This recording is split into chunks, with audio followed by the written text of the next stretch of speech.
On part à Budapest. Retrouver Giovanni Castaldi pour ce match entre Israël et la France. Match délocalisé pour des raisons évidemment géopolitiques. Bonsoir Giovanni, merci d'être avec nous. En plein centre-ville de Budapest aura lieu ce match tout à l'heure. Dites-nous tout parce qu'on doit avouer qu'on connaît assez mal la géographie de Budapest. C'est un stade en ville ou à l'extérieur déjà ? Bonsoir Greg, bonsoir à tous. Bon, c'est un petit stade en périphérie du centre de Budapest. Il y a une 25 minutes de quart de là où on se situe. On est en plein centre avec Jérémy Jalingro qui m'accompagne. C'est un petit stade de 8700 places. Ça ressemble un petit peu aux ambiances que vous pouvez voir sur la chaîne L'Équipe quand on diffuse les matchs des espoirs. Qu'est-ce que c'est que ces poils derrière la bonnette? Enfin, Giovanni, nous sommes une émission sérieuse à 18h38. Non, vous, là, sur votre torse. Mais enfin, Giovanni, remontez-moi ce petit t-shirt. Mais enfin, vous êtes en direct à la télévision. Allez, pour être tout à fait sérieux. Il est trop grand, pardon. Bon, bien sûr, c'est vous qui êtes trop mince. La compo, est-ce que vous aviez la bonne compo hier? Et enlevez ses mains, je vous chante, tout va bien. La bonne compo pour l'instant elle n'est pas encore confirmée mon cher Greg, mais la tendance forte se confirme dans les cages. Donc Mike Maignan sur le côté droit, Jules Koundé côté gauche, Théo Hernandez en l'absence de Dayot Upamecano. La charnière centrale, et il y a peu de doute, devrait être William Saliba et Ibrahima Konaté. Les deux milieux de terrain récupérateurs du Real Madrid, Camavinga et Tchouaméni qui sera capitaine. Côté droit, Ousmane Dembélé. Côté gauche, Christopher Nkunku avec un rôle un peu plus central. C'est ce qu'on a vu hier sur la mise en place tactique. Michael Olise en numéro 10. Et à la pointe de l'attaque française, Randal Kolo Muani. À noter que Bradley Barcola, qui était diminué, qui n'avait pas fait la séance du mardi, s'est entraîné sans problème hier. Il sera présent sur la feuille de match. Pas de Marcus Thuram, il sera sur la feuille mais il ne devrait pas rentrer. Il est touché à la cheville droite. Et Manu Koné est suspendu. Je vous en supplie, ouvrez-moi cette veste, tout va bien Giovanni. Je vous pose la question maintenant en plateau, les copains ici autour de la table. Faut-il être indulgent ou exigeant avec ces nouveaux bleus et cette compo plutôt inédite? Exigeant pour Alicia, exigeant pour Vicage de Rasso, exigeant pareil pour Olivier Bossard, je serai exigeant, nous dit Charlotte. Il sera indulgent. Il a attendu que tout le monde dise exigeant pour écrire indulgent. Je ne sais pas. Je vais venir vous voir tout de suite. Et les deux. Je suis convaincu. Je vous connais, hein, j'en ai deux avec les esprits de contradiction les plus développés de toute la bande. Mais pourquoi il faut être indulgent vraiment? Si vous étiez sélectionneur, vous seriez indulgent ce soir? Oui, parce que c'est une nouvelle équipe qui commence, c'est une nouvelle ère, c'est une nouvelle page. Ils sont en train de partir en train de construire quelque chose avec un effectif qui bouge, des joueurs, des jeunes joueurs en plus, ouais. Une moyenne d'âge très jeune. Je veux dire, exigeant sur ces matchs-là, non. Je veux dire, justement, ils sont en train de se mettre en place et d'essayer de montrer quelque chose, montrer, comme l'a dit. Mais vous auriez vraiment tenu ce discours-là à vos joueurs, très sincèrement? Moi, j'aurais tenu le discours. Oui, mais le discours de Tchouaméni, j'aime bien. Ils disent à eux d'écrire leur page maintenant. L'ancienne génération, il y a du monde qui est parti, à eux de montrer quelque chose. On pourrait être exigeant au bout de 2-3 matchs, voilà. Mais pour le moment, je veux dire, accordons-leur le crédit de se dire... ils se lancent, ils commencent, c'est une nouvelle génération. Il y a une qualification. Dans un an et demi quand même. Hein. Oui, les qualifications n'ont pas commencé. C'est pas faux. Voilà, donc laissez-les tranquillement arriver avant de leur dire tout de suite, il faut tout de suite quelque chose et mettre le feu. Moi, je pense que c'est ce mauvais climat justement qui demande à tout le monde d'être exigeant, de se dire on veut tout de suite des résultats. Il y a le problème avec. C'est une compétition, vraiment. C'est une Ligue des Nations. Oui, c'est une compétition. On ne peut pas dire qu'on vit beaucoup. Mais surtout qu'il a toujours démarré ses causeries en disant ce soir, je vais être très exigeant. Attendez, est-ce que Raymond vous a déjà dit ce soir je serai indulgent? Non, c'est jamais arrivé. Voilà. C'est pas pareil. Mais c'est pas pareil. Le c'est pas pareil. Tenir aux joueurs pour leur dire on a une exigence, votre exigence propre, c'est d'être performant. Et après, de l'extérieur, de se dire l'exigence, c'est quoi? C'est qu'il soit le mieux possible. Ouais. Et voilà, c'est pas. Il y a ce qu'on peut dire aux joueurs et ce qu'on peut dire en plateau, quoi. Il y a complètement ce qu'on dit aux joueurs, ce qu'on dit aux journalistes, ce qu'on dit au plateau. Il y a des fois. Merci d'être très honnête. Mais pour rejoindre Raymond et sur le côté indulgence, rappelons quand même, parce que Raymond ne les a pas cités, mais les joueurs, ça fait 1 an et demi en fait. 1 an et demi. au fur et à mesure de la chronologie de cette frise, vous la voyez, il y a des joueurs qui sont partis. Il y a le recordman de capitaine en sélection Goloris qui a quitté les Bleus. Ensuite, il y a eu Raphaël Varane et c'est le défenseur le plus capé dans l'histoire des Coupes du Monde. Je parle de défenseur français. Ensuite, vous avez Paul Pogba pour l'instant, suite à son contrôle positif. Lui, c'est 68% de victoire en tournoi majeur. C'est lui qui a le plus gros taux de victoire dans les tournois majeurs qui a quitté les Bleus. Olivier Giroud, le meilleur buteur de l'histoire de l'équipe de France. Puis récemment, Antoine Griezmann et ses fameux 84 matchs d'affilée, le gaz fur de Didier Deschamps. Ensuite, vous faites ce constat-là, vous faites l'autre, et Raymond l'a très bien dit, c'est la frise depuis la finale de la Coupe du Monde 2018 de la moyenne d'âge des 11 de départ et donc du 11 probable de ce soir. C'est jeune, c'est en dessous de 25 ans, c'est le constat qu'on peut faire. Et c'est encore plus criant sur la moyenne de sélection des joueurs de l'équipe de France, des 11, et notamment celui de ce soir. Regardez celui de ce soir. Moyenne de sélection du 11 qui va débuter ce soir, 25 sélections. Vous voyez qu'à la Coupe du Monde 2018, c'était quasiment 50 sélections. Vous êtes Fayot, hein. Raymond est content de vos stats. Non, on aurait commencé par ça, on n'aurait même pas besoin de faire de débat. Parce que là, vous êtes en train de m'agacer Olivier Bossard. Là, vous êtes en train de m'agacer. Tous les deux, vous m'agacez. Comment ils vont pouvoir dire maintenant qu'il faut être exigeant? Écoutez, Olivier Bossard, il vous attend là, avec son petit blouson. On est obligé d'être exigeant. Depuis combien de temps on n'a pas vu un bon match de l'équipe de France? Franchement, j'ai beau plonger dans mes souvenirs, je ne me souviens pas du dernier bon match de l'équipe de France. Et je trouve qu'il va falloir absolument séduire ce soir pour briser un peu cette... je trouve qu'il y a un début de monotonie autour de cette équipe de France qui est quand même pas si souvent que ça. Donc, et toute cette nouvelle génération, effectivement, tous les joueurs, là, il y a une moyenne d'âge extrêmement jeune, mais ils se disent tous avides de succès, ils se disent tous ambitieux. Et maintenant, place aux actes, tous les anciens sont partis.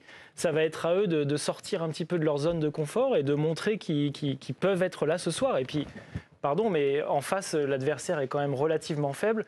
Ils ne jouent pas chez eux. Le capitaine l'a dit.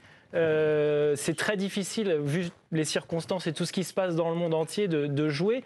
Donc l'équipe de France se doit de gagner et d'être exigeante ce soir. Ouais. Alors Olivier faisait référence au contexte très lourd en ce moment autour d'Israël. Alors pourquoi déjà la Hongrie? Parce que le Premier ministre hongrois, Viktor Orban, est un soutien du gouvernement de Netanyahou et a rapidement donné son accord pour accueillir l'équipe d'Israël pour tous ces matchs qui sont censés jouer à domicile. Match classé à risque élevé par la Hongrie, donc la rencontre va se dérouler sous haute sécurité étant donné le contexte géopolitique. Une semaine au contexte encore une fois très particulier pour les joueurs israéliens qui sont arrivés lundi à Budapest, qui ont organisé le soir même à leur hôtel une commémoration pour le premier anniversaire des attaques terroristes du 7 octobre.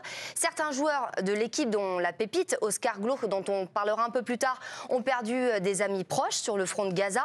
Mais même en pleine semaine commémorative et avec ce contexte, Israël souhaite faire bonne figure contre l'équipe de France. C'est en tout cas ce qui explique l'attaquant du Maccabi Tel Haïfa, Dolev Aziza. Nous nous attendons à un match difficile. L'important pour nous est de procurer du bonheur aux fans présents dans le stade et à tous les citoyens de notre pays qui en ont bien besoin. Ils seront 400 environ à avoir fait le déplacement depuis Israël. Et puis forcément, Didier Deschamps a lui aussi été interrogé sur ce contexte très lourd. Bien évidemment,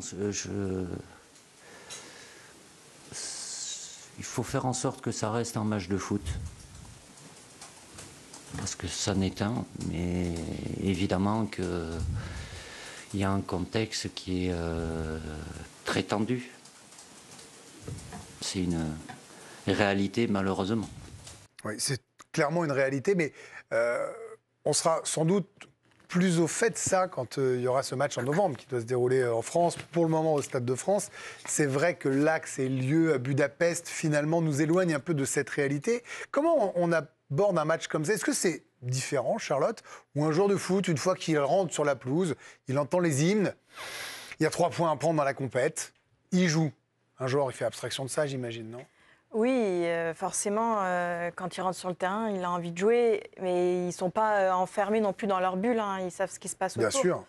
Mais ouais, je suis un peu, je suis pas d'accord avec toi, Raymond, dans le fait qu'on est formaté quand on est en équipe de France. Ça arrive de temps en temps. Quand on est en équipe de France, on est formaté. C'est quoi la valeur numéro 1? C'est l'exigence. On arrive en U16, en U17, en U19, l'exigence. Si en équipe de France A, il n'y a pas d'exigence, autant jouer aux fléchettes, il n'y a pas de souci. Attention, on les diffuse, donc allez-y tranquille. C'est très très dur de jouer aux fléchettes, mais l'exigence, c'est voilà. On entend souvent, et puis je l'ai vécu, où quand on arrive en équipe de France, on a envie de gratter des sélections et on a envie de bouger les anciens. Donc là, ils ont la porte ouverte, t'en parlais, ils ont la porte ouverte. Donc à un moment donné, prendre leurs responsabilités. Et exigence, c'est exigence. On ne va pas leur dire de jouer vraiment bien, de faire des combinaisons de fou. On a envie de voir l'agressivité, on a envie de les voir en état d'esprit. Là, ils ont la porte ouverte, en fait. Et face Vous pensez que c'est vraiment une fenêtre de tir? C'est pas très bien trouvé, là. Mais en tout cas, c'est le bon moment. Mais bien sûr, c'est le bon moment pour avoir de bonnes bases, pour montrer, voilà, Nkunku, Randall. Bon, bah, de toute façon, Randall, quoi qu'il fasse, il sera toujours en sélection, ça, il n'y aura pas de souci. Randall, Dembélé, qui doit aussi prouver en équipe de France. Donc non, c'est la porte ouverte, je pense, pour ces jeunes joueurs, et ils doivent le prouver ce soir. Giovanni, un mot sur Deschamps. Je crois que vous demandez la parole, et puis après, on aura Vicage Dorasso aussi, qui a très bien connu les Bleus. Ah, on a un souci de micro. Bougez pas, Gio. Il y a deux. Ah, il y a un souci de micro. Ok. Non, mais à mon avis, il y a deux débats autour de cette question-là. Évidemment que l'exigence, ils sont tous exigeants. Didier Deschamps, le premier. Et évidemment que les joueurs le sont. Il n'y a pas de souci. Dans n'importe quelle sélection du monde, quand tu perds autant de cadres, autant de champions du monde, autant de joueurs expérimentés, le début d'une nouvelle ère, c'est normal qu'on ait un peu de temps pour se mettre en place. Mais je pense que l'opinion publique ne laisse pas ce temps et n'a pas cette patience, parce que globalement, il y a un climat de défiance autour de Didier Deschamps qui est énorme, parce que ça fait très longtemps qu'il est là en poste, que le jeu est pas séduisant, qu'il y a beaucoup de gens qui se sont ennuyés cet été lors de l'Euro, et qu'à mon avis, cette impatience-là et ce climat est uniquement dû par rapport à Didier Deschamps. Malheureusement, il y a aussi Kylian Mbappé qui peut cristalliser de l'attention, mais là, il n'est pas là aujourd'hui et il ne sera pas là lundi en Belgique. Et vous avez raison, Giovanni Vicach, on finit cette première partie avec vous. On reparlera bien sûr du match des Bleus, mais Deschamps, avant, personne n'osait vraiment le contester, puisque ça gagnait, même si ça gagnait moche parfois. Mbappé, tous les réussissait. Tout ça, c'est devenu plus dur. Est-ce qu'il peut y avoir, ce soir, en plus des portes ouvertes, des places à saisir, comme l'a dit Charlotte, le début de quelque chose? Est-ce que vous sentez vraiment que c'est un moment charnière dans l'histoire des Bleus, de ces nouveaux Bleus? Oui, il y a des cadres importants qui sont partis, mais moi je pense aussi que Deschamps, il a lié son histoire à gagner ou perdre, donc pas vraiment à bien jouer. Donc là, construire quelque chose, c'est est-ce qu'on est indulgent s'ils perdent ce soir? Est-ce qu'on est indulgent? Critique. Voilà, c'est le résultat aussi. Est-ce que s'ils ont gagné, c'est bien parce que c'est l'équipe de France? Est-ce que la manière, elle est importante? Moi, j'en suis pas sûr. Quand on va en équipe de France, on a peu de temps pour construire quelque chose. On l'a vu, hein, Deschamps, on n'a pas style français, nous. Il y a des styles, d'ailleurs c'est peut-être un style de ne pas avoir de style, mais je crois ce qu'il veut, c'est construire un groupe avec une mentalité, et ça, il peut le faire dès à présent, même avec des jeunes joueurs. Dès ce soir. Oui. Les aguerrir. Mais non, mais quand je regarde l'équipe, il y a quand même des joueurs qui jouent dans... Genre, Olysée, il arrive au Bayern Munich dans une équipe de stars, et il est devenu un titulaire indiscutable. Et il marque des buts, donc il va prendre la place de Griezmann. Est-ce qu'il est capable de prendre ce relais-là? Moi, je pense que oui. Il y a des très très gros joueurs un peu partout, avec peut-être Colomboigny un peu moins fort, Nkunku qui est pas un 5 titulaire. buts en 6 matchs avec les Bleus. Ouais, mais pas très en forme avec son club, enfin, pas très apprécié. Non. Donc moi, je pense qu'on peut être exigeant.